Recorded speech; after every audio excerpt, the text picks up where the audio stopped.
My name is Jacob Stoops. And I'm Jeff Luella. And you're listening to the Page 2 podcast. This is our podcast about the people of the SEO industry. We chronicle the real-life stories, experiences, challenges, and advice from some of the most amazing people in the business. In this episode, we chat with Carolyn Lyden, President and Lead SEO at Search Hermit. We discuss how she began her career as a copywriter and how that eventually led her to SEO, why it's easier to train copywriters to be SEOs than SEOs to be copywriters, developer and SEO relations, doing SEO for small businesses, doing SEO for a funeral home, and why it wasn't morbid for her, her time at CallRail and what that taught her, founding her own business and the life of a solopreneur, and last but not least, the importance of women's empowerment and balance and representation within the SEO industry. In the news, we talk about how Avast has shut down marketing analytics subsidiary JumpShot amid controversy over selling user data and why Google may be getting rid of favicons and the black ad label on desktop search results. Finally, we have a deep dive into the role of SEO in user journeys. So get your popcorn ready as we tell Carolyn's SEO story and have another great roundtable discussion.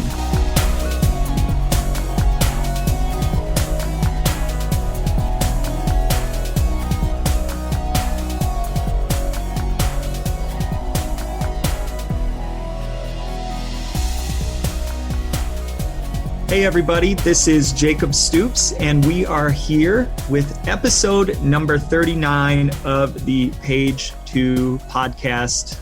Welcome back. And we are here with a couple of guests. So we've got Mr.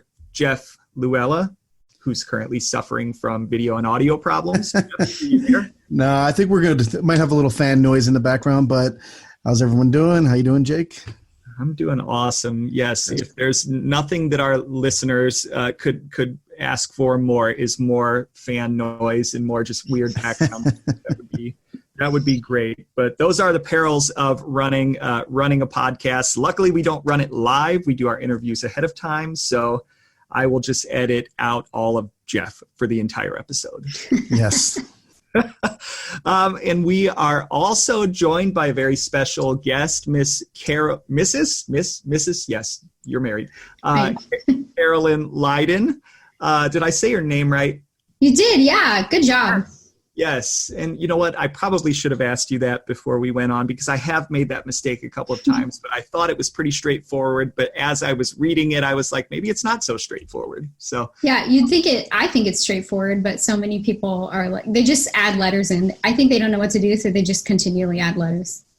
Yes, and I've done that before, and I've been embarrassingly corrected at least a couple of times. So I need to make it a habit before we talk, before we go live and start recording, like, let's figure this out so I don't sound like an idiot every episode. I usually try to find somebody on YouTube and hear them say their name themselves. And then Is that how you do it, Jeff? Maybe that's what I'll do it. Yeah, it doesn't always work, but you know. So Carolyn is the president and lead SEO at Search Hermit. So yes. that is awesome. So before we get started, I'm always going to do my little spiel about the podcast.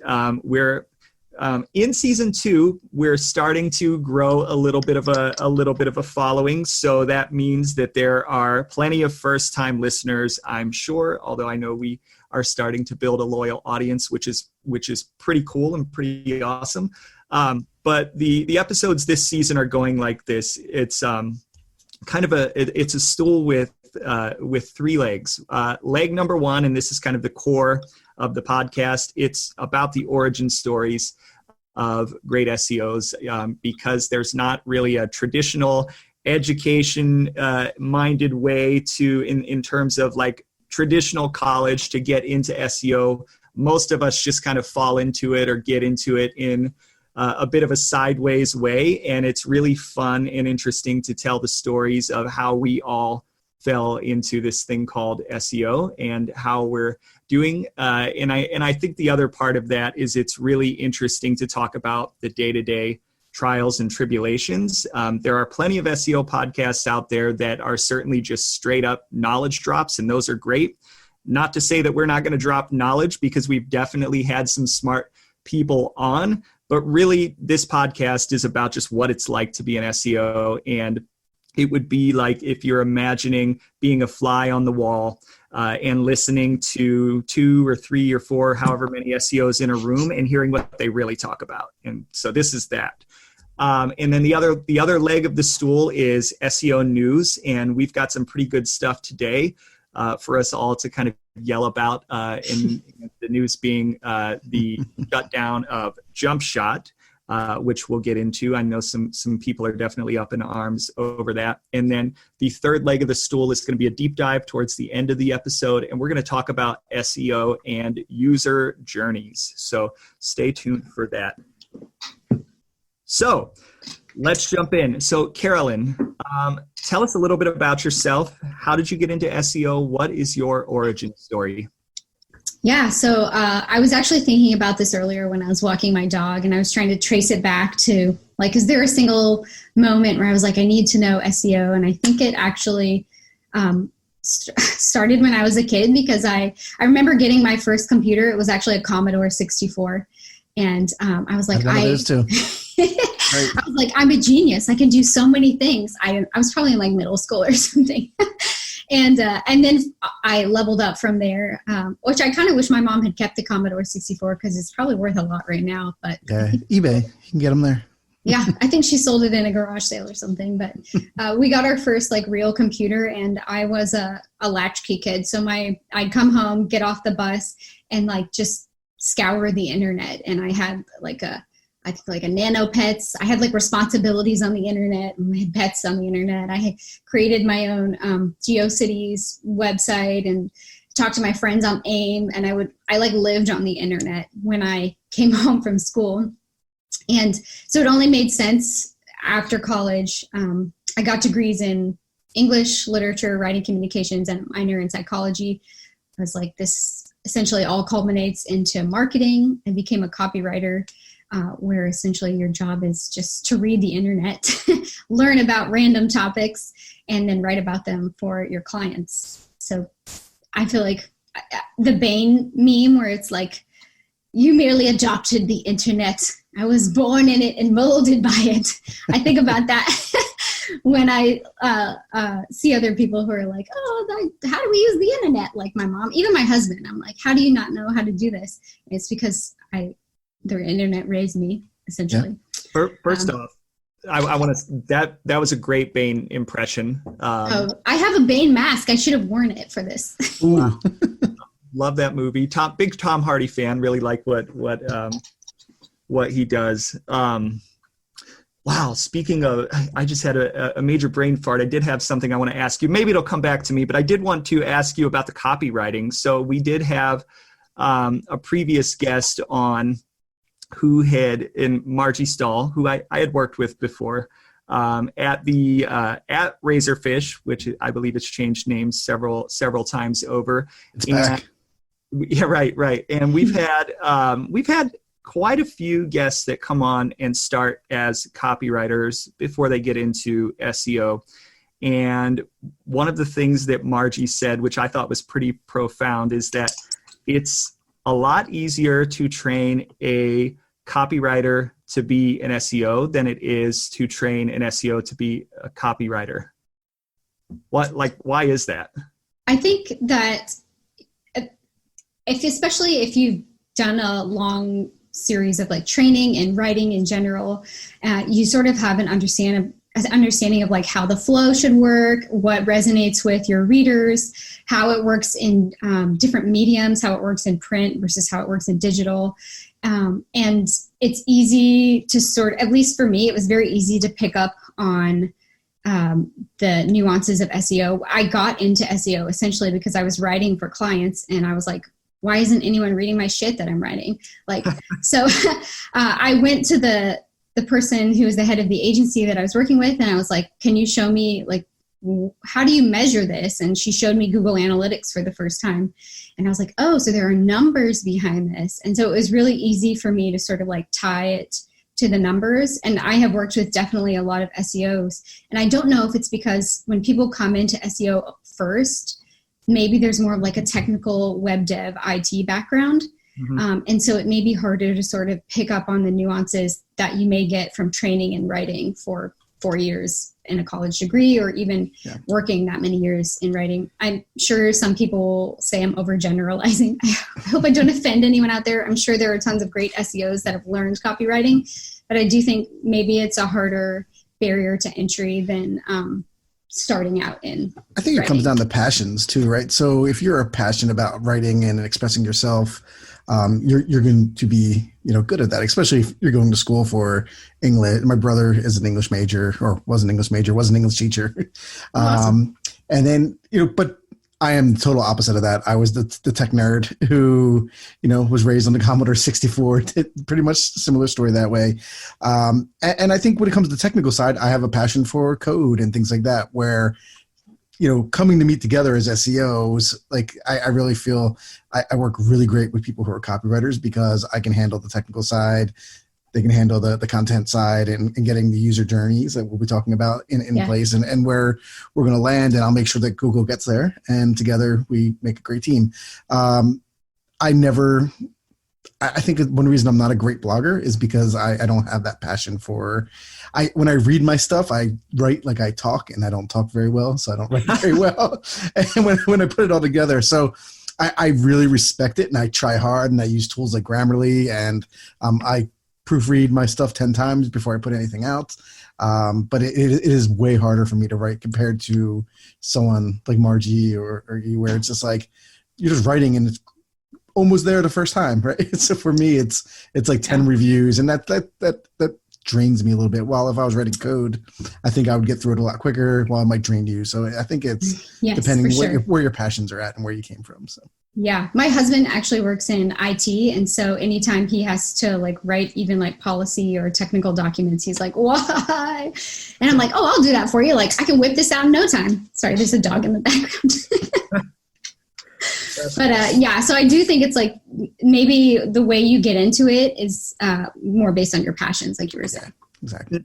And do you find that over the course of time, you can kind of stick to your niche, or do you find that you do have to kind of force yourself to branch out into other areas that maybe you're less comfortable with? Not saying that you're not comfortable with any of that. I think we're about to find out what you're comfortable with from an SEO standpoint, but I think it's an interesting question in terms of, do you stick to your niche, or do you kind of spread yourself out and get a broad base of experience, go get tech experience or whatnot?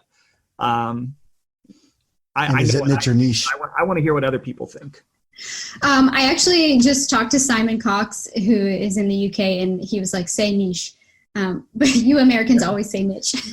Right. But I think, I think, at least from my point of view, I market myself as someone who helps companies with SEO strategy and their related content strategy. But I definitely also really enjoy the technical side of things. I'm definitely not a developer level, and I make sure all my clients are completely aware of that. I can't go in and recode your website, but I can at least assess it and say, hey, these are the things that your developer needs to look at or maybe help you work with. So I think there may be ways to, I don't know, niche down, but you kind of do have to have at least the background knowledge of what's going on to be, I think, or to have a comprehensive SEO strategy, because you could do all the on-page SEO, you can have amazing content, but if Google can't crawl your site, then it doesn't matter. Yeah, no, I definitely agree there. I think it's one of those where picking your niche in SEO, but to be a complete SEO, you need to know everything. Again, I can tell bad content. I can tell if it was written for a search engine. I'm not going to write a novel anytime soon. And even with talking to developers and with code, I don't want to tell my clients' developers how to code it. I just want to say, here's the end result we need. We need 301 redirects. Mm-hmm. Go. Stuff like that, because I can get into code with them, but if they ask. But at the same time, I feel that developers have a lot of they're emotional to some extent, where if you go in and try to tell them what to do or how to do it, they would they kind of bark back. So, and coming as a marketer, what is marketing doing with my code? I try to tread lightly all the time, even though I have the background to do it. I try to let them know, hey, I don't this is what we need. We need a page that's this fast.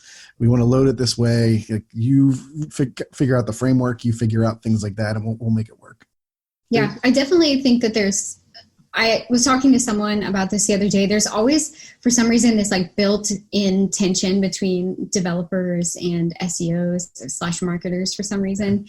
And we always sort of like see like we're coming at each other like, oh, I don't see the benefit of this, or you need to do it this way. And I found that in the companies that I worked with, when I can sort of like get on board with the developers and be like, I'm trying to make your job easier. We're doing this together. Like, we're both on the same team. It works so well. And I actually have one company where I was like, here's the technical SEO audit. Let's go over it on a call. And then like a week later, the developers had done all the stuff on the audit. And I was like the site speed was so fast. I was like, you're going to do so well. I'm so excited for y'all. I find that it's an exercise in both sides, figuring out that the other side's not completely full of shit. Like, once you can convince them that you're not a complete idiot and that maybe you know what you're talking about, and a lot of times, even if they think you're not an idiot and they're like, okay, this is an okay person, then you also have to bring the data. The data with you to prove that you're not only not an idiot, but the stuff that you're recommending doing, well, once it's implemented, it actually works. Yeah, it's funny coming from both sides of that story. When I was a developer, one thing that really got me more on board with marketing and stuff was data, right? It'd be like, I kind of started actually before there was analytics that were so prevalent. Like, we had maybe like page counters and things like that. But now that we have all this analytics that drive behind it, like, as a developer, like, that's what got me into kind of SEO, or at least into the marketing side. It's like, I was building websites, but it's like, how were these websites performing? Had no clue how they were performing. And like, most developers don't care. Like, they don't ask that question. And today it's way different. But back then we were just like, we had a functional spec. We made the functional spec. And it wasn't our fault if it didn't perform well, because that was the copywriter or that was someone else. Yeah. But today, like, teams have to really think about that. Like, really look at, if you're a copywriter, if you're a developer, you have your own metrics. Are you fast? How many like HTTP requests you're doing, and you get all that down, then you have to work with the copywriters to make sure that you're saying the right things. And then at the end of the day, hopefully that starts bringing and ranking your pages up better. But knowing that there are metrics behind it and that you can develop better to hit those metrics, I think makes it more like performance development at that point. So. Oh yeah. I like that. I like that title, performance development. I'm gonna bring this conversation back because, there were so many different like threads and sub-threads there. So working with developers and coming to like a common understanding and a good working relationship, obviously important. Backing it up a little bit further, we were talking about the idea of being super niche in your SEO focus versus having a broader base of experience. And I think that there are arguments to be made for both. I will say, as an SEO, like, you're constantly dealing in problems, right? So you're either presenting problems or somebody's bringing problems to you. And there are times when the problems that are being brought to your doorstep are things that you may not be experienced with, which is where that broad base of experience comes in. But so those are two great conversations. I will say we immediately got right off the rails and deviated. Sorry. No, it's okay. This is great. I love this conversation. But so Carolyn, you started out as a copywriter and get all the way to SEO and developer relationships. After copywriting and after kind of doing that, how did you begin to make the connection to SEO and then get into kind of an SEO career? Yeah, so like I mentioned, when I was then working for that initial agency, I was exposed to Google Analytics, and I realized that there were actual numbers tied to the back end of what I was writing. And I was also very interested in just like the general marketing ecosystem. Like, I wanted to see how what I was producing for clients was doing in search, how we were using it in paid efforts, how it performed on the website, how it was doing on social media, that sort of thing. So I've always been like very interested in like the whole ecosystem working together, back to our development combo. But from there, I've worked both agency side and in-house. I worked in copywriting for a really long time, and then moved to different industries where I was essentially like the marketing department for those industries. I worked in medical illustration, animation. I've worked in funeral homes. I really like weird industries that seem unmarketable, or that sort of have the problem and solution. Like, how can we market this to people who, people don't know they need medical illustration and animation, or that they use it in their everyday lives. People don't want to think about planning a funeral. People, I worked for like pediatric dentists, ballroom dance companies, both on the local side and then helping like global companies. And so I feel like I got a lot of different experiences in seeing how SEO works for different industries and copywriting for different industries and understanding the users in those industries.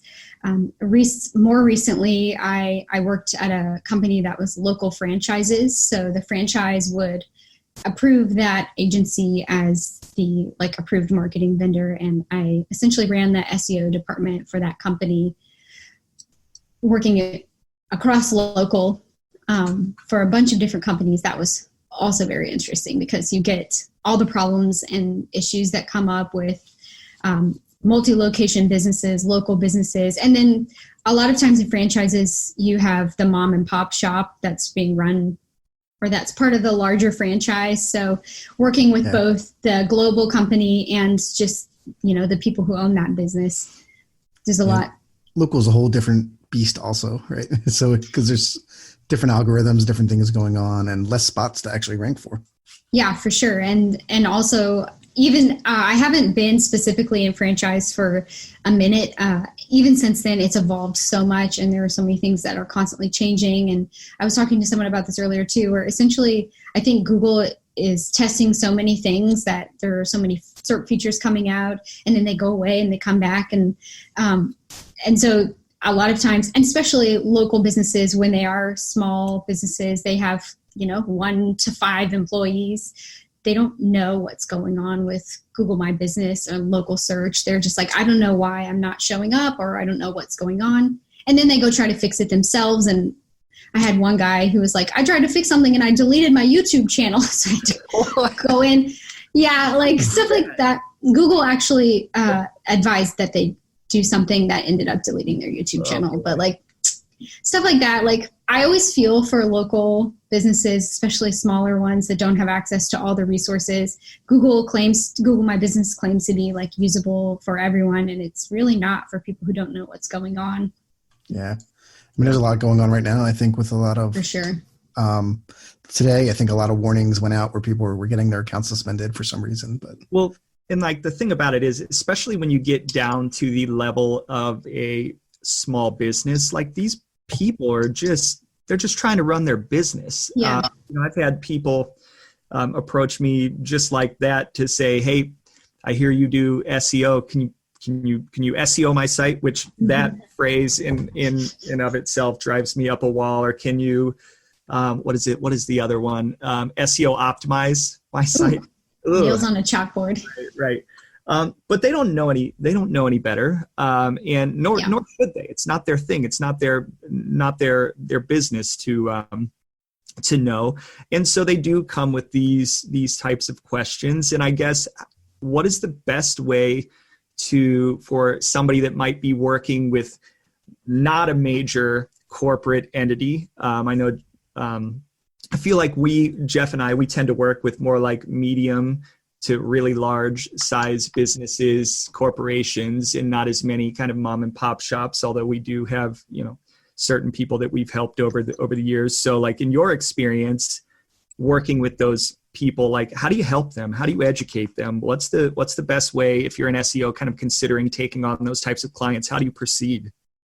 Yeah, so I usually start, like you were saying, with education. A lot of them don't know what they don't know. And they have also weird measurements of success. Like they're like, I worked with someone in Atlanta. They're actually based outside the city. And they're like, when people search for my business industry, Atlanta, my competitor in Alpharetta shows up, but I don't show up, and I'm also in Alpharetta. And I'm like, this is not how you need to be measuring your business. Like, let's take a step back and really understand what metrics matter. Does it matter that you don't show up for XYZ Atlanta when you're based in Alpharetta, as long as people are calling your business and you're getting new leads every month and they're, visiting your website? Like, let's look at what metrics actually matter for you, what metrics move the needle, what helps you drive more revenue or get more people calling or coming into your business.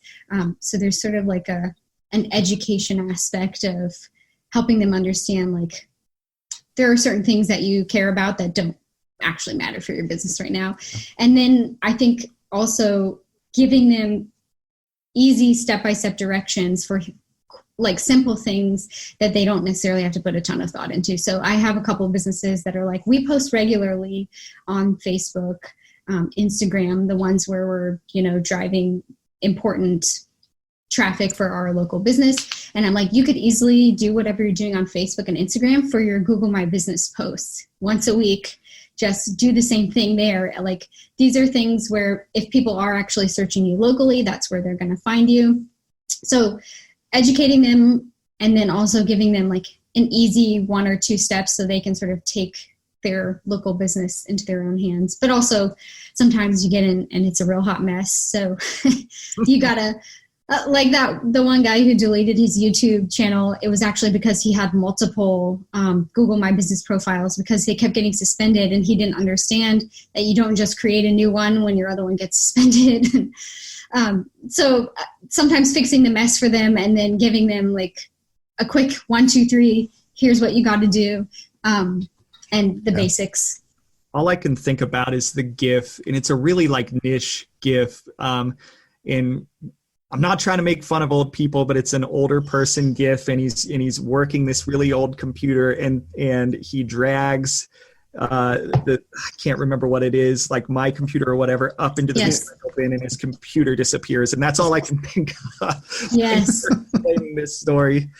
But the thing is, it wasn't even an old guy. It's just like you were saying, like people don't know, and it's not their job to know.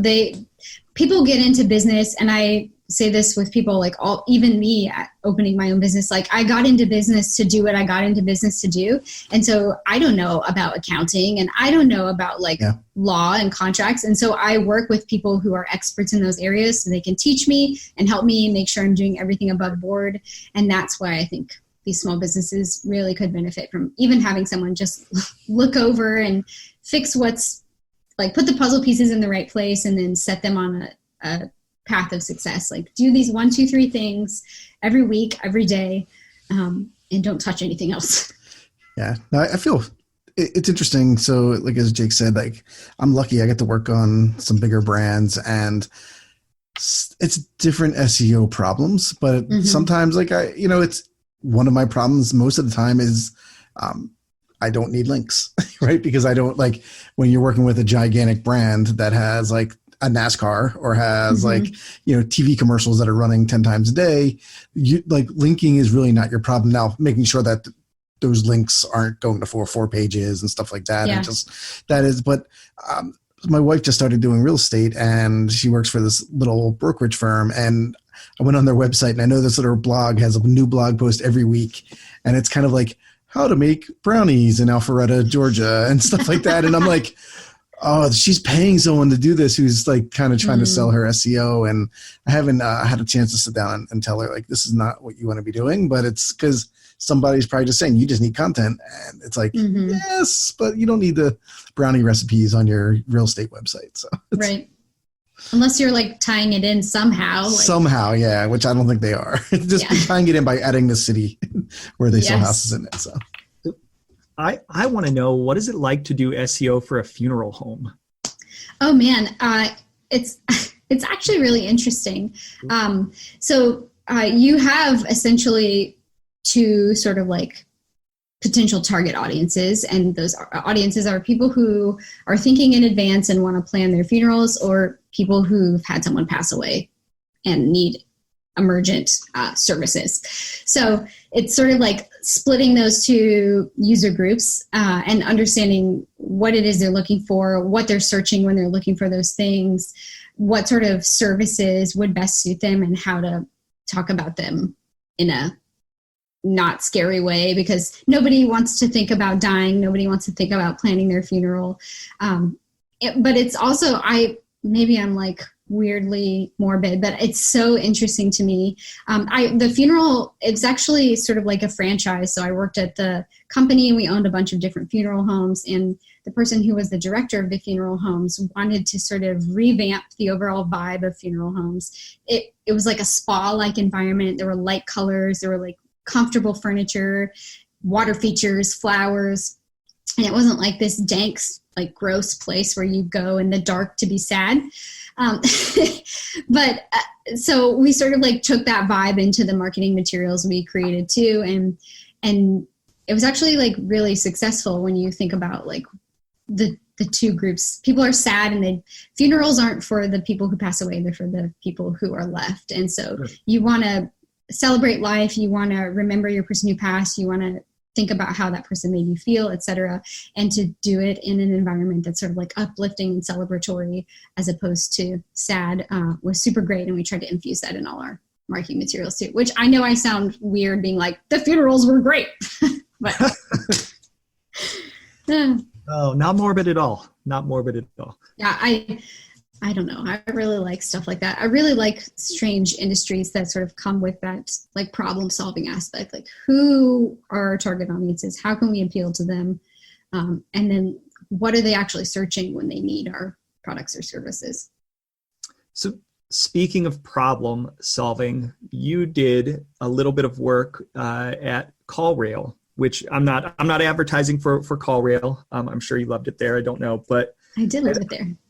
I find that it's, for all of the emphasis that we have on driving traffic and driving conversions, one of the things that almost none of my clients do that I wish they would do is track outbound calls with something like a CallRail.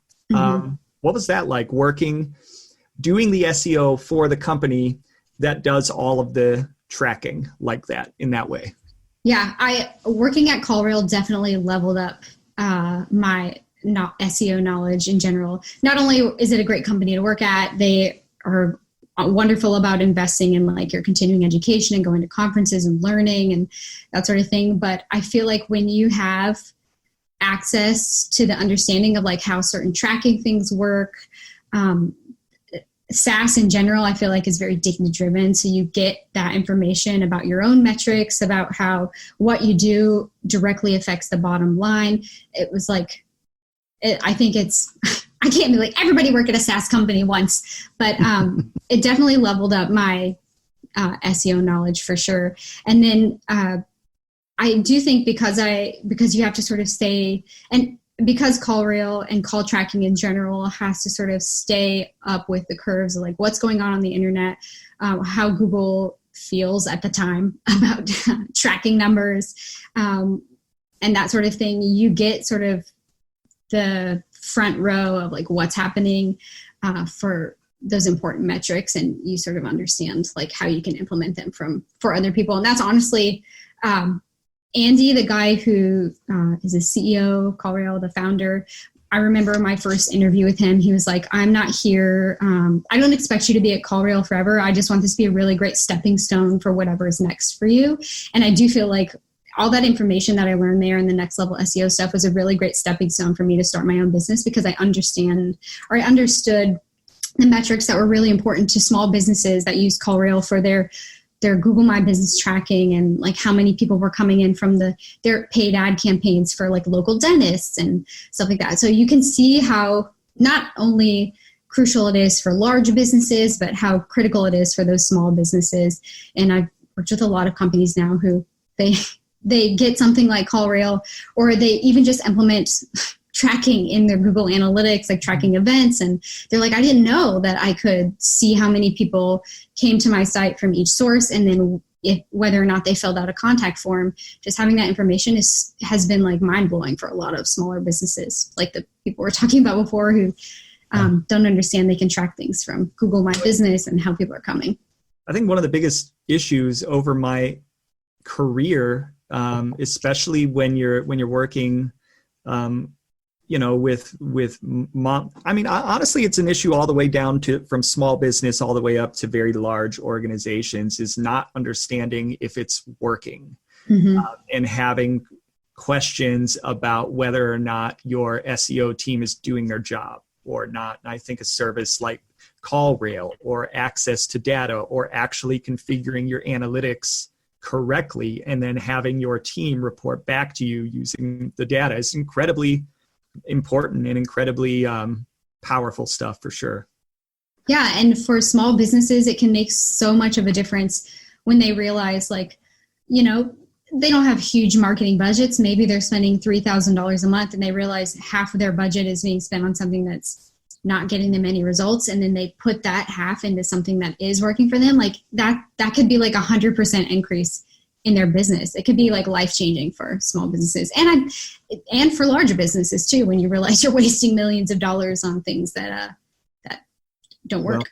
Well, and don't get me wrong, like there are really, really great SEO agencies and just general marketing agencies that are doing a great job of reporting and so on and so forth. But there are still plenty that do not. And that's where our bad reputation comes from. Those people that are just doing work, cashing the checks, and not reporting or providing data or valuable analysis, just trying to keep that contract going. There's plenty of SEO companies that way too. And I sometimes battle them on Twitter, where the ones that I know that are just there to get $500 a month and do one blog post or do something where it's like they're really feeding on the people who need it the most, right? Like the small mom and pop shops we're having, we battle it all the time, especially in like retail, right? Like if you're opening up a store, like a brick and mortar store, and you're battling all the online people, let alone all the Walmarts and Targets and things like that. And then you have the slimy SEOs come in and say like, oh, we'll get you to rank number one, but you never understand it. And I feel bad because probably budgets are small anyway. Yeah. So like, I don't know what people can do for $200 a month or $300 a month. And as a small business, that's all you might be able to afford. So, so yeah, I do feel like bad for those small businesses where they can't afford $10,000 a month budgets to be able to, really rock. But at the same time, do you need that? Like, really, as a small business, you need to educate yourself a little bit before you even sign with any SEOs. But as an SEO, like, come on, let's stop trying to take business from somebody just to get a couple $100 in their pocket. So. Yeah. And when I talk to people, they're like, I've been burned by SEO before. And when I hear their stories, it's so many of these companies that have like monthly fees. They front load the work. They get them to rank for a keyword that's not even relevant, but they're like, you're number one for it. And then they pay them a monthly fee and they do maintenance, quote unquote, but it's not anything that they're doing. And so that's one reason I think like education is a really big part of what I preach and work when I work with small businesses, because I try to be as transparent as possible about what I'm doing. And I think maybe SEOs think, or some sketchy SEOs think, if I tell them exactly what I'm doing, they're going to do it themselves. But the majority of time when I told people this is what I'm doing, this is why I'm doing it, here's how I'm going to achieve these results or work toward these results, they're like, I don't want to do that. That's why I hired you. So no, that's great. Yeah. And sort of to go back on reporting, I think it was at CTA Conf a couple of years ago, Dana DiTomaso gave a really great presentation on reporting that actually matters. And there are tons of companies that don't do reporting, but then there are tons of companies that report on metrics that they're essentially vanity metrics. Nobody cares about them. And I think she talked about CallRail a little bit in her presentation too, but report on the metrics that matter to your customers. What matters to them is how many people came to their site, how many people then filled out a contact form or called them, those crucial metrics, not your bounce rate is 10% lower now. Nobody cares. The average time on site. Yeah. They spend 10 seconds more. Yeah, exactly. Entirely us. It's funny. Speaking of slimy SEOs, we had, so we now have a Twitter handle. We started, I should have made it sooner. It didn't occur to me, hey, maybe you should have a Twitter handle for your podcast.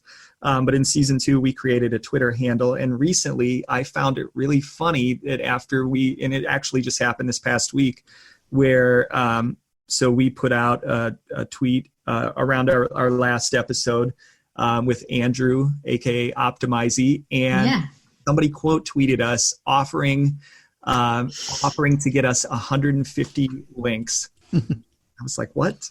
I saw that. Did you retweet it? Oh, yeah. I saw that. I subtly burned. I subtly burned that person, and I don't want to burn listeners, but like, come on. No, they weren't just links; they were Web 2.0 links. Yes. Damn right they were. So I think Dave Smart said that he can get us 151 Web 2.1 links. Yeah. So if you're that person that tweeted us that, like, not trying to burn you, but I'm holding out for 150 Web 2.2 links. So yeah. Maybe we'll talk if you can bring us all the traffic. I mean, I'm amazed that people will go on my website, fill out the contact form and be like, do you need help with SEO? And I'm like, no.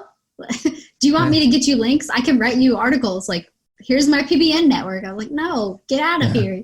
You're gross. I don't want you.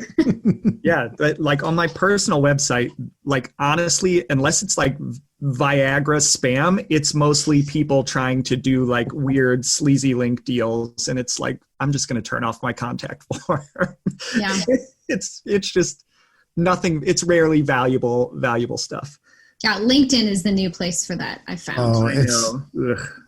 I've made some like rules on LinkedIn, and it's like you have to have like a somewhat professional photo. You have to have like all your stuff filled out. And I don't just get it with links. I get it with anytime someone says like they own like a usability / web design shop, it's always like, hey, we'll do it for $50 an hour. So I used to just accept everyone, and now I haven't really accepted. If you don't fit like this criteria of like 30 things now, I'm not going to accept it. So it's like, I'm almost getting to the point where like, if I haven't met you or talked to you, like, no, we're not connecting, because like what I really hate are people that reach out to you and connect to you and you press like, okay, I'll accept your connection with, the best of intentions. And then 2 seconds later, because they can now send you in mail or whatever, you get their sales pitch. And I'm like, well, immediately, like within seconds, this has occurred where I just remove the connection. I'm like, I'm done. I'm not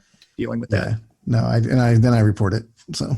Oh, that's a good idea. I used to have a template that I would just copy and paste that was like, thanks, but no thanks. Like, it was really nice, but I should just be more ruthless from now on. Just be like, get the F out of here. So, yeah, it's bad. So Carolyn, you started your own business. What has that been like? It's actually been really great. I actually I'm hesitant to tell the story, but I'll just go ahead and tell my dirty laundry. I started at a company after I started at CallRail, and it's sort of like expectations on both sides were not met. I don't think. I thought I was going into a certain role, and they had it set up another way. And so at the end of 5 months, I was like, this is not working out. I wrote a great article on Search Engine Journal about it. I'll link it for y'all if you'd like. But essentially, I was like, this is not working out for either of us. I had wanted to start my own business, but I was like, I'm going to do 6 months of planning. I'm going to, save a certain amount. I'll build up a clientele. I'll work a side hustle for a minute. And after 5 months, I was like, I cannot do this. And my husband was like, you do you.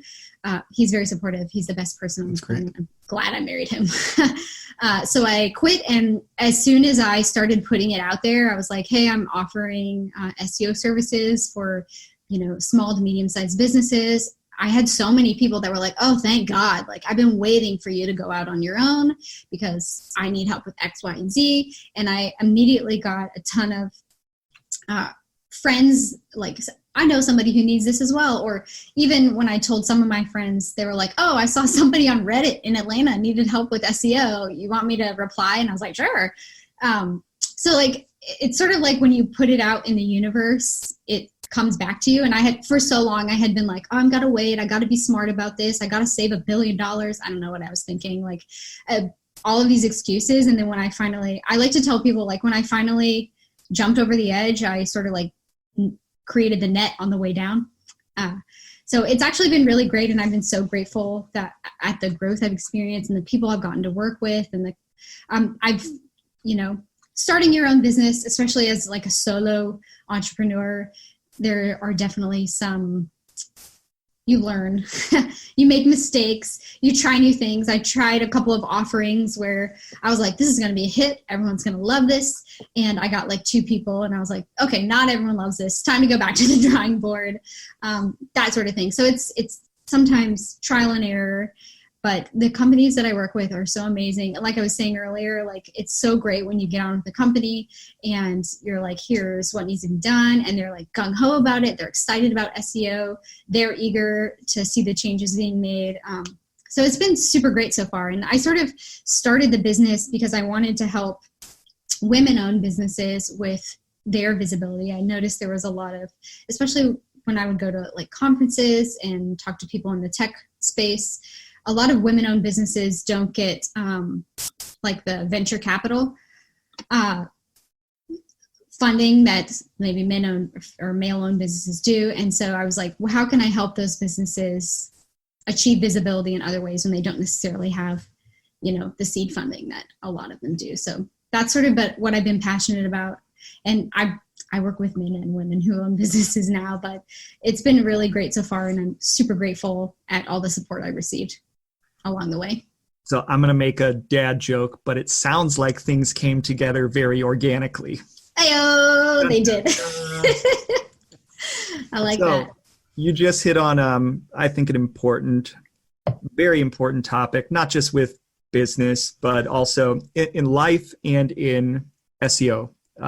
In my opinion, the need for balance. I think for too long, the industry, SEO industry specifically, maybe most industries, have been dominated too much by men. I know personally in most of the jobs that I have worked at, it's honestly the SEO teams have been 90% male. And here, which makes it even better that we've got a podcast with 2 dudes. But I think one of the important things for us is that we've been trying to, not really publicly, but like it's been important to us behind the scenes to achieve some level of balance in terms of our guests, because we feel like everybody has a story to tell and a unique perspective. Yeah. So like, what has that experience been like for you as a woman in SEO? Yeah. So I think, I was raised in a very matriarchal family.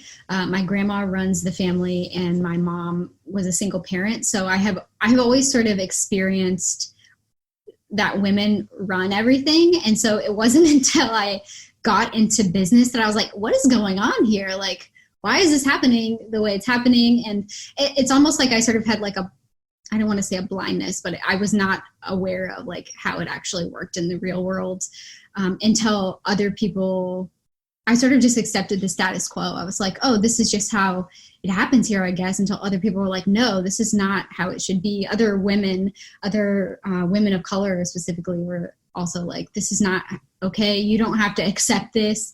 And that's actually where I'm really grateful for CallRail because they gave me the opportunity to start a women's circle there.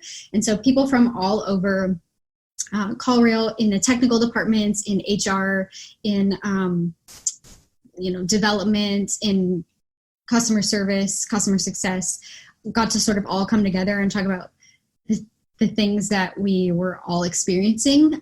Like we did one exercise where everybody stood on one side of like a tape line and somebody said, if you have experienced XYZ, step over the line. And I was like, I don't want to, I'll be the only one to step over the line. I'll be the only one who has ever experienced like a man taking my idea in a meeting and then people listening to him over my idea and then being like, great job, Greg. And I'm like, I just said that. And then all of us stepped over the line and I was like, it's happening everywhere. So having that sort of eye-opening experience at CallRail was super amazing. And not to say that that necessarily happened at CallRail, but like people at CallRail had all experienced that in multiple different places. But it's been definitely interesting. And I think to like meet other people, have those conversations, and then think about ways that we can come to solutions. And like, I think part of that is like bringing men into the fold and being like, hey, here is what I'm experiencing, and I know that you're an ally in this. Like, how can we work together to make this better? And even I talked to my husband about it now. He works in a place with women, and I'm like, how did you approach that in that meeting? Like, maybe she thought you were talking over her. And he's like, I didn't even know that that's how I was being perceived. And so just like having those conversations often, I think, helps. Like, I know my husband doesn't have bad intentions, but I'm like, you came off real rude, bro. And he's like, oh my gosh, I'm so sorry. So sometimes people's eyes need to be opened, and in a way that sort of helps them become a better ally. And I love being able to help facilitate that as well. Yeah. Well, I'll just be the first to admit sometimes men are idiots and scoundrels too.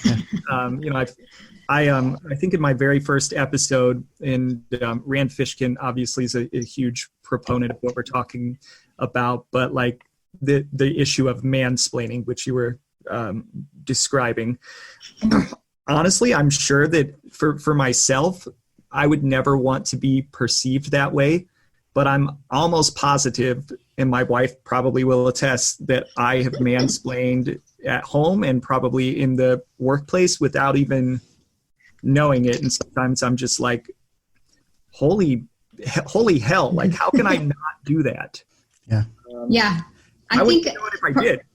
Part of it is just like awareness, like calling it out. And my husband does the same thing. And I usually try to, this is super weird, but when I was managing people, I loved reading parenting books because I felt like that really helped me understand like how to manage all different kinds of people, because all of us are just grown up kids. Yeah. And a lot of them are talk about how instead of like accusatory tones, say things like, when you do that, I feel XYZ. And so even like talking with my husband or talking with clients on meetings, when they talk over me or anything like that, I'm like, I hear you, because the majority of it is people just want to feel heard.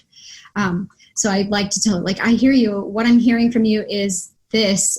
But when you say that, I feel this way. It feels like you're talking over me. It feels like I'm not being heard either, sort of thing. And I think when you come at it from that approach, I mean, I'm also not past being like a boss ass bitch and like cracking the whip, but I also understand that there comes that oftentimes when people feel attacked, they put up their defenses as opposed to like trying to be part of the solution. Yeah. I was lucky that earlier on in my career, I worked for some companies that were run by women, or the managing director of the company.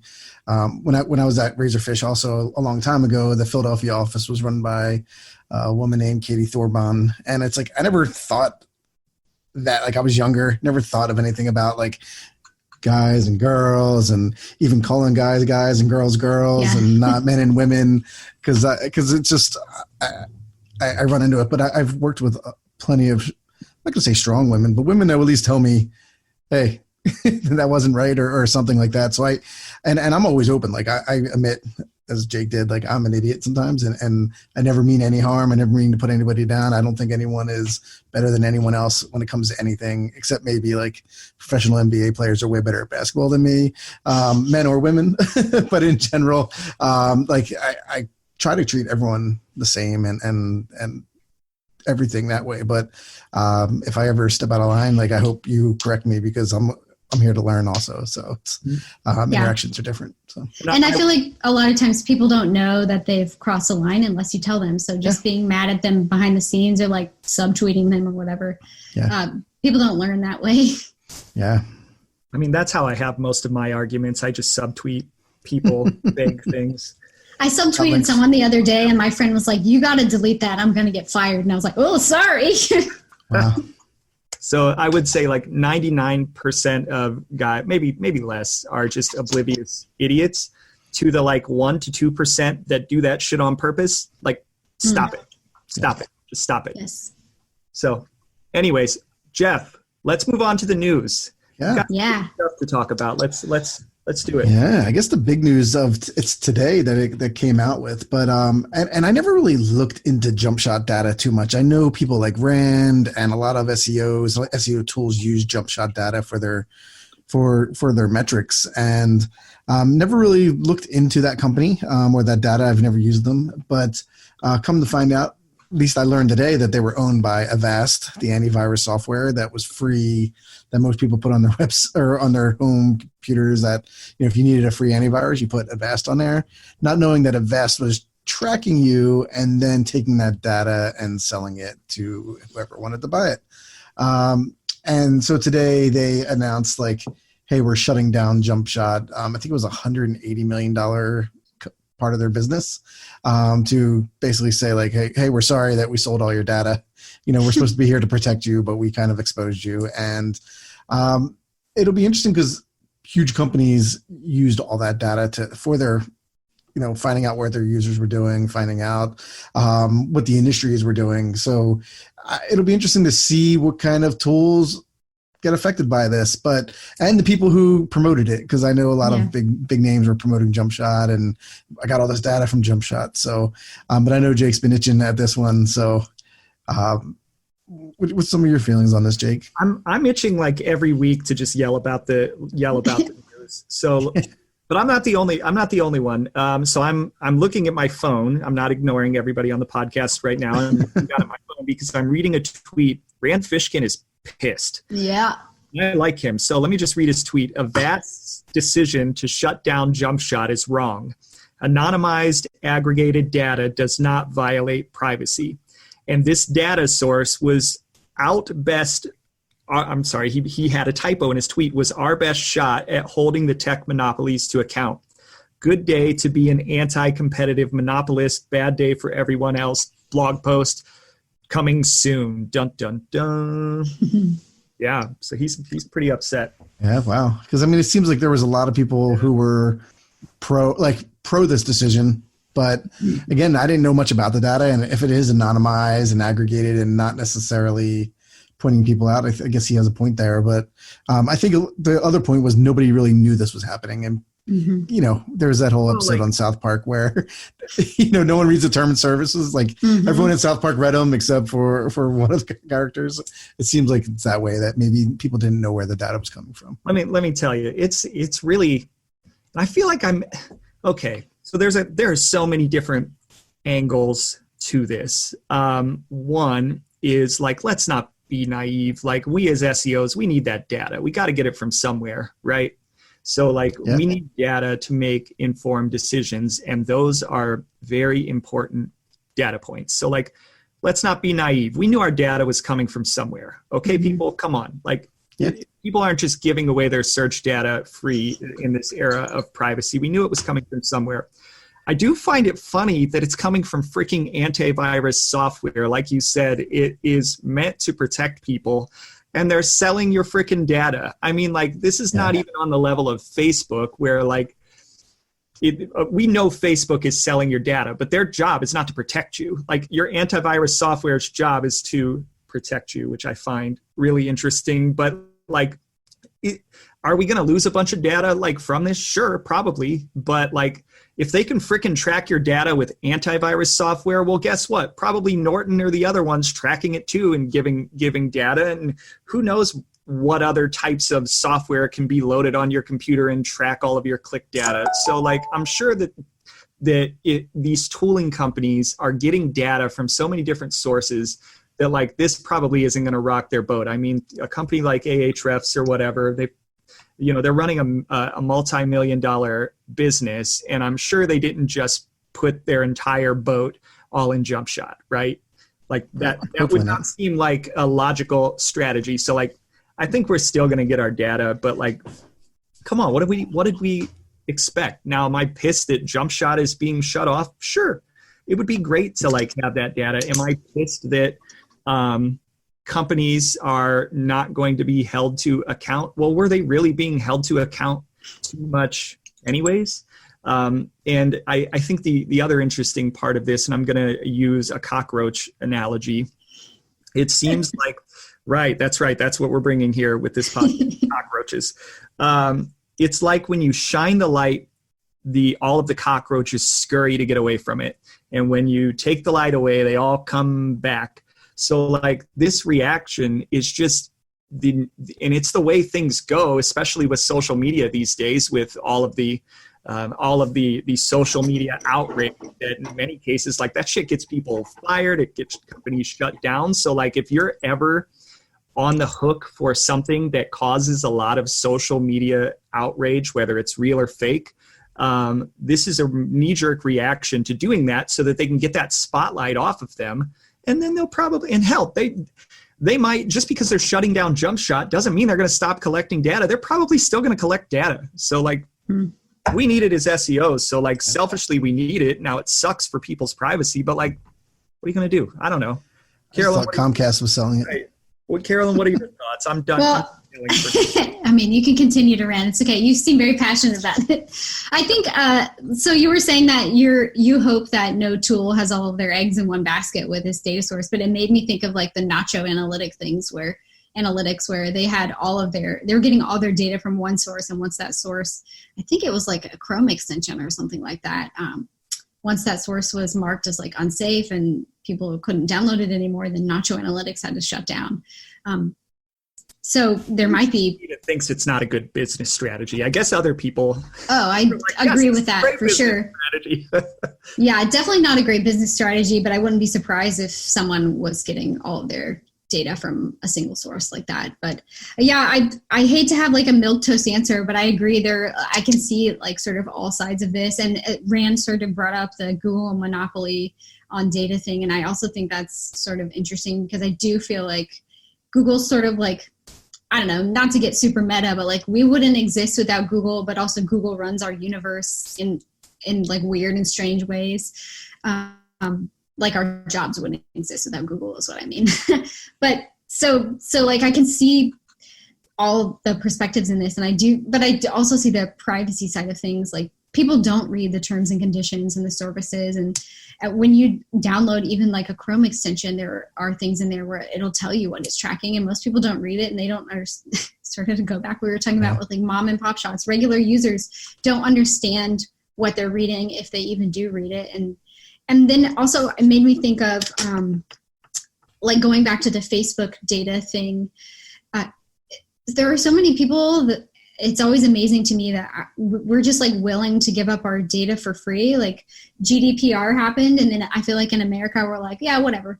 As long as my ads are targeted, as long as I don't get weird ads for stuff I don't need. And it's just like a weird world that we live in where we sort of like accept that that's our reality, that we have to be tracked and that we would rather have ads that are targeted toward us than can even imagine like not having like ads everywhere at all sort of thing. I don't know. I'm getting like too deep into this probably. Well, you just made me think of something. If we ever do away with like capital punishment, or if like the death penalty ever goes away, which I'm not saying like I'm for or against, but like it could be replaced with forcing people to have to read the entire terms and conditions for everything that they sign up for. I know I don't read them, and that would be a horrible punishment to have to read it line by line for a long period of time. So there we go. There's an idea. I read somewhere that if you actually read all the terms and conditions of everything you signed up for, like it would take you years to get through everything. Sounds awful. And that's the bad part about it, right? It's like Facebook tells us what they're doing pretty much. It's just none of us are actually reading it. So, and they purposely make them 500 pages long. So that way you don't read it. And instead of just saying like, at least Google, when they started, had like the 10 golden rules, and you took it like thou shalt not be evil. Like you can figure out what was underneath of that. But even those things are now becoming like, here's 38 pages of legalese and I'm not a lawyer. So I really like, just make it plain and, we won't sell your data. we won't do this. And it's not we are selling it. And here's what's being sold. Exactly. Just really quickly. And I think people would be like, okay, well, I'm anonymized. They're just for general. I mean, I think a lot of computers and phones now, when you click it, it's like they ask you to sign up so that they can track your data anonymously so that they can make your phone work better or your, application work better. And a lot of times if they pop that up, I'll actually agree because I'll say, okay, at least you asked me and that was nice. and you just didn't take that in there. So I think that's some of the things that I like to do, or I'll send like anonymous bug reports and things like that. Yeah. If I come down to, because it's like, if you ask me nicely, I will do it. But if you just try to hide it, I would say no. So I was on Vice. I think it's Vice. I was on their website the other day, and I noticed they had a pop-up, essentially, do you accept these terms and conditions? And it said, okay. And then there was an option, don't sell my information to advertisers. So I clicked that, and there was like a toggle on and off sort of thing. And I was like, this is super awesome of them that they're at least, like, I probably because of like what they stand for and things they report on, but I don't remember what the article was that I was reading, but I was like really blown away. It tells you something. I don't remember the article, but I remember that like they gave people the option to not sell their information to advertisers. I thought that was super awesome. And I, like you were saying, I think there would be less outrage about it if people actually knew what was going on, but sort of like with the Facebook thing, people didn't know what was going on, and they didn't sort of consent or know that they were consenting to giving all this data away, whether it was anonymized or not. Yeah. Being ethical and honest is it's an underrated trait. Who would have thought? Jeez. Yeah, because like Jeff was saying, like if you ask nicely, I'm happy to. Yeah, and you tell me what you're going to do with it, and that's great. Exactly. So Jeff, is there anything else big in the news? I feel like today might be a slow news day, except for that. News wise, I mean, there was the Favicon disaster where I think last week we were talking about Favicon optimization. And now that's all gone. Favicon optimization. I was planning on starting my business solely around that. Yeah. I think they're so tacky. So back in November, when they started coming around again in January, I was like, I tweeted about this like a couple of months ago. And I went back through my tweets, and it was like mid-November they were testing them again, because I was like, they make the SERPs so tacky and like, oh my God, they look like 1995 SERPs. I know, I'm exaggerating. And I saw a lot of people stating that their paid search numbers started going through the roof when they started kind of like de-optimizing the ads to make it look like a normal listing, that they were seeing 200% increases in paid search like revenue. And I was like, oh, that was like totally what it was. And then after people started posting that, Google took the favicons away, and they're like, we're reworking. So retesting. Yeah. Yeah. It makes me think of that small, like Marie Haynes did something where she asked a couple of like non-SEOs about the featured snippet thing. And essentially the result was that people don't know really the difference between an ad and a featured snippet and then just like general results. So it doesn't surprise me that with the favicon thing, people don't understand, like regular searchers don't understand the difference. Yeah. And they think they're being like, I'm not clicking an ad, but they are. Yeah, if they even know ads exist on it, right? I mean, it says ad. True. It said it. It's just when it's the first 5 listings, it's kind of yeah. You're like, oh, that seems like what I want, and you click it. So, yeah, I do. When I do purchase things, I do try to click an ad and then convert from the ad, so that I'm like, somebody's getting some good numbers. The joys of working in SaaS. You understand how that works, and marketing. Yeah. You're like, I'm getting somebody a conversion. Every Black Friday, if my clients are like clients where you can like buy things in their store and it's something that I need to buy for like the holidays, I definitely make sure that I go and do a nice organic search for a keyword that I know we really need this one. And if I'm going to buy it anyways, I make sure that I go through the right path so that we can get the credit, not trying to be like unethical or anything. Going to buy it anyways, I might as well just do an organic search so that we can get some credit for that thing. Yeah, I feel like your one purchase is probably not gonna. Yeah, I mean, so I don't think it's totally unethical. If your one purchase is not going to tip the scales, right. So might as well do it. I do it the opposite. I click the paid search on my competitors. So you're such a bastard. Like, you had to pay for that. And then don't buy anything. Exactly. Dr. Evil. I just charged you 15 cents. Oh, that's funny. So I think we're done with the news. So let's move into the third leg in the stool, SEO and user journeys. So I'm going to start off this conversation by saying I feel like there was a really interesting article. I think it was on Search Engine Land maybe a week or two ago by, and I'm not going to say his name right, Egan Henn, I believe it's at Rebelytics, wrote the article, and it was speaking to the impact of what happened for a large e-commerce website when you got rid of all of the informational, quote unquote, higher in the funnel content to kind of the end results. And the end results prove that, well, it wasn't really a good outcome when the company that he was working with decided to get rid of that content because it had helped through osmosis. I don't know if that's probably the right way to say it, but it had helped add value to the actual rest of the website in terms of, where people were actually converting, being the e-commerce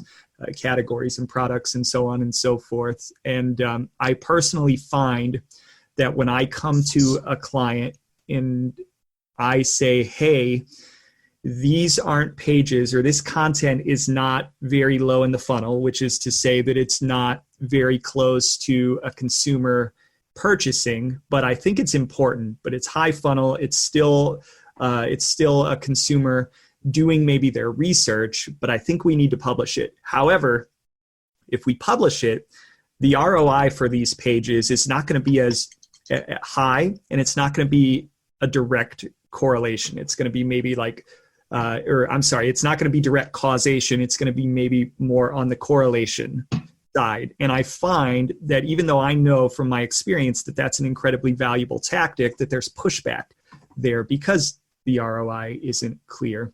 And maybe when we started talking about this as kind of a deep dive topic, that's what you had in mind. That's what I thought of. Or I'm sorry, maybe it isn't what you had in mind. That's what I thought of. But I don't know. What do you guys think about that? What do you guys think about just SEO and user journeys in general? Yeah, I think that because I see SEO as really a foundation for a lot of marketing. I know that some people sort of see it as an add-on or a one-off, but to me, SEO is really about what is my user looking for? How can I serve their needs best?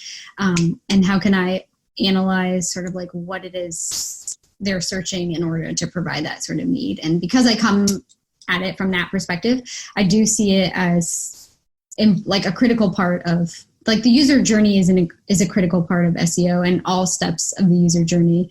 I think a lot of people see the top of funnel as like, oh, we're just driving traffic, but that traffic, like you were saying, doesn't convert directly.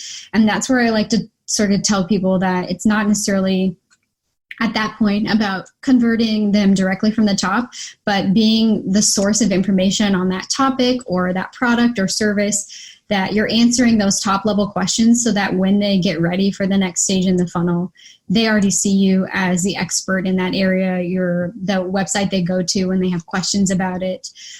Like I use Zapier for a couple of different clients. It's not like my main tool, but I love their blog. They have information about productivity, and some of it doesn't even relate directly on how to use Zapier. It's like some of their stuff. One article I really love is how to use Google Sheets to create sort of like a weekly to-do list. And my husband was like, I need some sort of like project management tool. And I was like, look how you can use Sheets for this.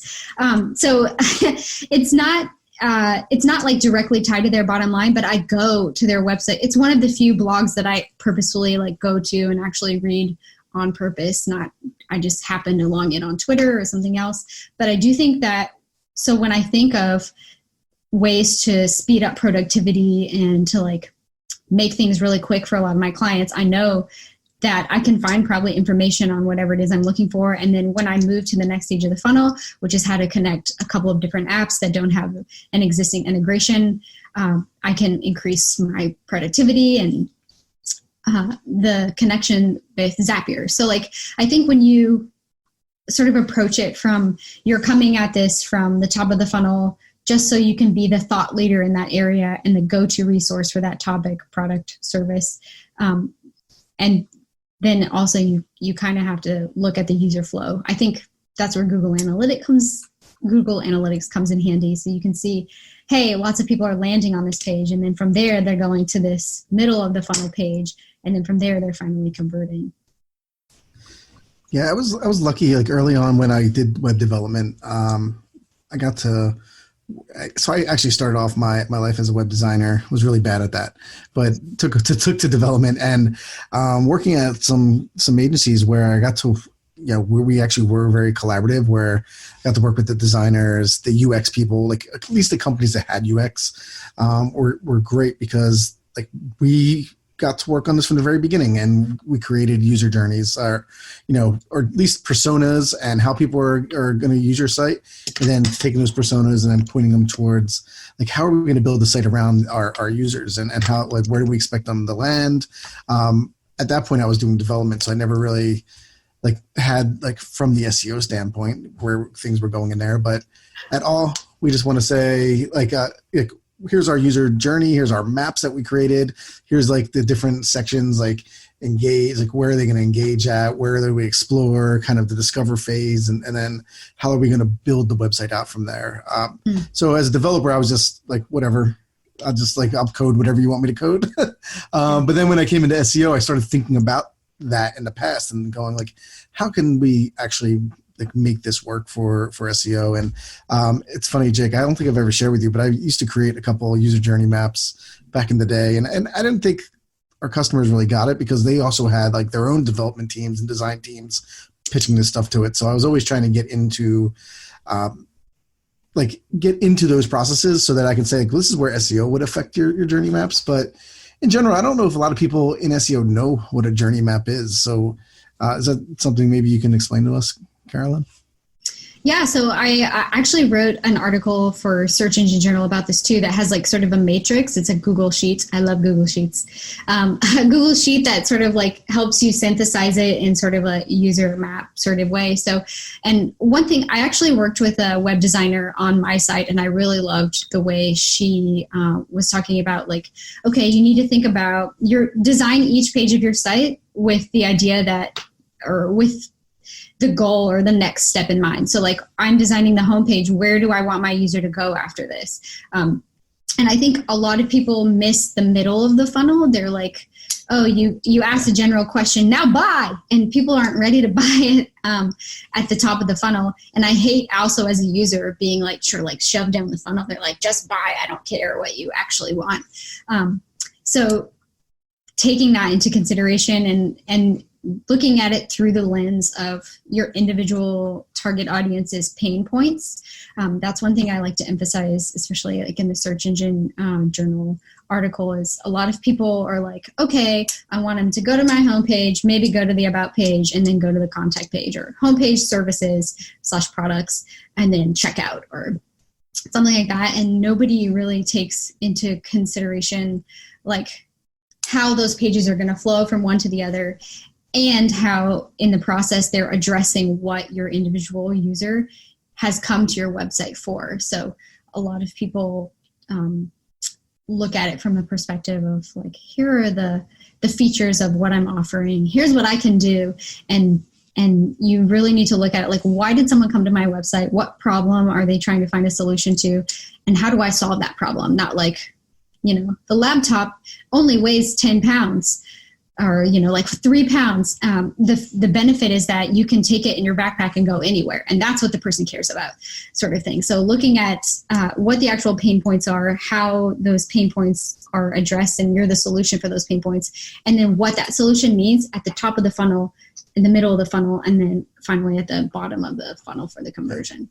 There are so many important aspects of understanding the funnel. And I think like maybe to some SEOs, maybe to some people on the business side, the idea of the funnel, like even in 2020, still seems incredibly abstract and is still something that, and it's different for every business, but overall it's basically the same, but it's slightly different for every business. But everybody's still just trying to understand how people are interacting with them and how they're interacting with the funnel. And more importantly, because rarely do people just stick with one channel or one device, it's incredibly important to have not just an analytics solution in place, but to think about it in terms of like attribution, like how are the different channels interacting with each other? Is somebody maybe clicking an ad and then not converting, or hey, they read this article that they found on organic, or they found on social media, or hey, maybe the brand sent them an email. So there are all kinds of different ways to convert. And I think one of the biggest things that companies struggle with today is piecing that together across channel and across device, which is why, it's funny, we talked about this last week with Andrew as kind of an overlooked fundamental, but the importance of having analytics not just in place, but set up the right way so that you can catch those interactions. And it's funny that we talk about this in the context of jump shot data and privacy and so on and so forth. But on our side, on the marketing side, it's absolutely essential in terms of understanding how people are interacting with the funnel. And I'll see you one there, and I'm going to raise you one, and I'm going to give you an example. So people think about the funnel a lot of times to the point of completion, which is purchase, conversion, whatever that is. And sometimes people forget to think about the funnel after that point, or when you get to that point and it fails. I had a one client that I worked with way back, probably 5-6 years ago at a different agency, and e-commerce client. And one of the things that we were really failing at was the idea that when people would get into the cart, they would just drop out, and we didn't know why, we didn't know how, we didn't know what was causing it.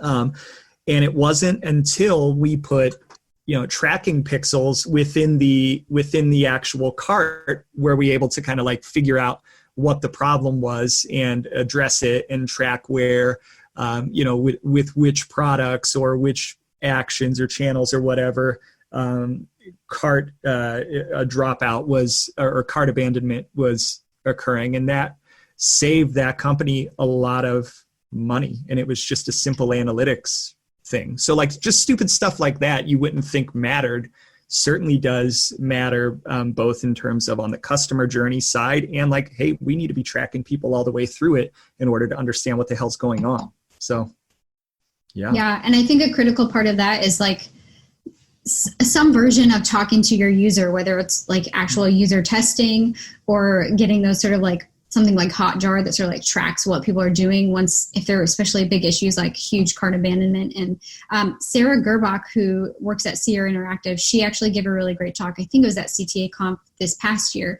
where she was talking about the questions you can ask your users. And one, we ask questions of our users like, why did you choose our product or service? But we don't ask things like, what made you almost like not choose? Like what barriers to entry were there? Or what made you hesitant about choosing our product or service before you did decide to purchase? Like what are those potential things that could have prevented you, that probably prevented a bunch of other people, but you decided to push through? And if you don't have access to your people who didn't convert, if you're, you may, depending on what your product or service is, people sign up to a certain point and then you can go back and say, what did we do wrong? But if you don't, you can talk to people who did convert and say, what almost led you to not do that? So you can get that information from them too. So I want to flip this around because we're thinking of the customer journey in the right way, but I want to flip it around and say, is there a wrong way to think about it? And I'll give this anecdote. I have a current client. I'm not going to say what client or what query this is related to, but they get a lot of traffic. They do one thing and they get a lot of traffic, and they're very happy that they get this traffic. And I'm really trying to emphasize that it's not valuable traffic. And it has nothing to do with their business. It's the equivalent of, I don't want to like say what their service is, but it's very far away from this. It would be the equivalent of having like an apple pie recipe. And yes, their apple pie recipe article is getting a lot of traffic, but has nothing to do with what they actually do. So is there, especially with high funnel content, is there kind of not just a point of diminishing return, but like, hey, some content shops are going to crank out 80 pieces of content for you per month. And we run into that a lot when people come to us with content it's because somebody has told them you need 80 pieces of content. And we always ask, why? Why 80? Why that many? Is that right? Is it all about your business? Is it relevant? We ask all of those questions. But like, is there not just a point of diminishing return, but like a point where it just becomes just useless, like just a waste of action to do that? Yeah, I feel like we probably all have, I have multiple clients that they've had someone produce a piece of content in the past. It drives almost like a large chunk of their traffic, and nobody converts from it because it has nothing to do with what they actually do. And it's because somebody was like, oh, this will rank really well and it'll drive a ton of traffic. And it does, but nobody actually converts off it or moves to the next stage of the funnel. It's super common, I think. And I think that I tell my clients, like, I would rather you produce one amazing, comprehensive piece of content a month or a quarter even that assesses a topic that is within your realm, address your target customers' pain points in a way that's relevant to them, than produce like 80 pieces a month. And I think that, like, it sounds regular to you and I, but that blows people's mind. They're like, one piece a quarter? What? And I'm like, you could do so many things with one comprehensive piece a quarter. You can make it into social posts. You can make it into a case study. You can make it into a white paper. Like, you can sort of this whole marketing ecosystem that's SEO is the foundation of, like I was saying before. Dog's being bad behind us. Sorry. But we love dogs here on the Page 2 podcast. I have a greyhound. His name is Space Ghost. Space Ghost. Coast to coast. What a name. Yeah. But so essentially, like, I feel like people often don't zoom out into the bigger picture. They just think my main goal as an SEO is to drive traffic. So I'm just here to drive traffic. And that's why I think it's so critical that many SEOs look at the whole funnel, because we want to make sure we're not just driving traffic, but we're driving qualified traffic that has the potential to convert. and not just look at the whole funnel, but like consider other channels. Like SEO isn't the only channel. It's not the only thing going. I think it's the best thing since sliced bread, but it's not the only thing going. So don't tell everyone that. We know your dog is starting to cause a ruckus. So sorry. No, it's okay. We love it. One last question. And we always ask this question. It is, imagine somebody gets into SEO this second, today. They're getting into SEO. What advice would you give them? I would tell them to join SEO chat every Thursday at 1 p.m. Eastern time. I actually inherited SEO chat. I'm the host and / administrator of SEO chat now. But when I was first, like, really getting into SEO, I feel like I learned so much from, like, the SEO communities that are in forums, like on Reddit. Surprisingly, there are some weird people on Reddit, but take it with a grain of salt. Like me. And then on Twitter too, because I really love how the SEO community, I can go, there are also some really great Slack channels that I can go and be like, hey, I have this client, I'm running into this issue, I don't know what's happening.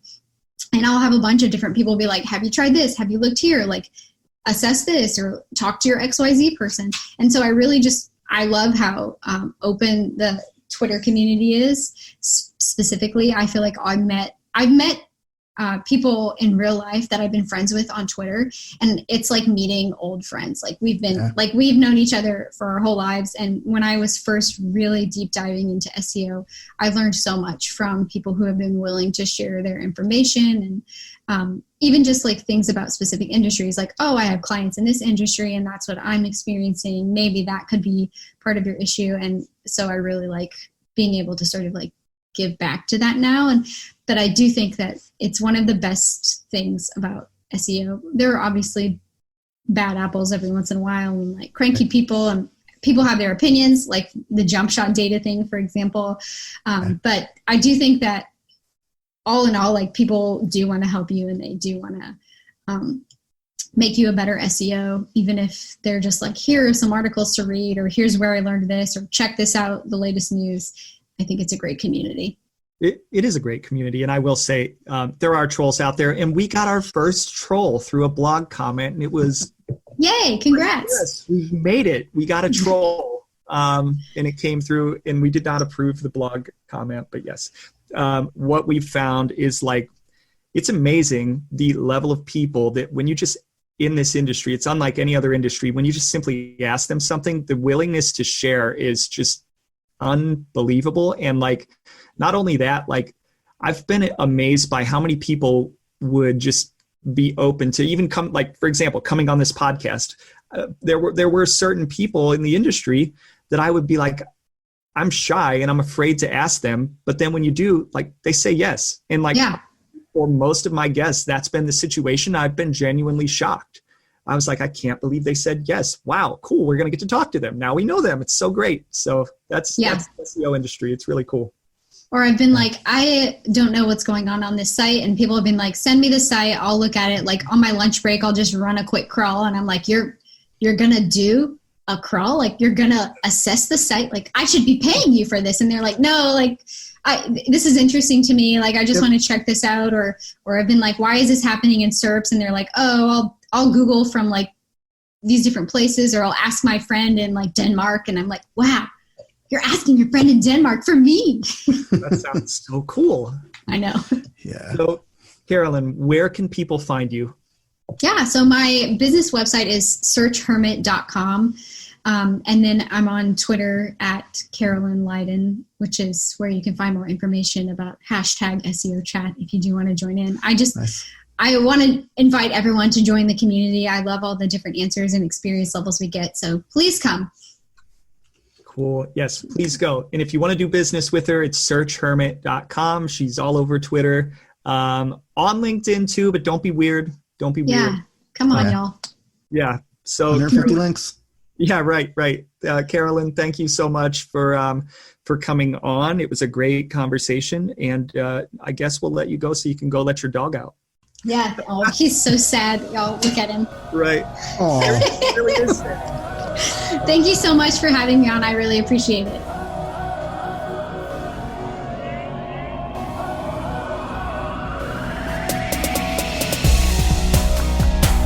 Thank you so much for listening to the Page 2 podcast. If you'd like to find out more about the show or listen to more episodes, visit us at page2podcast.fm. That's page, 2, podcast.fm. Our episodes are also available on a number of other platforms, including Apple Podcasts, Google Podcasts, Spotify, Breaker, Deezer, Overcast, Pocket Cast, Stitcher, TuneIn, and more. Additionally, you can also listen to our show on our new YouTube channel.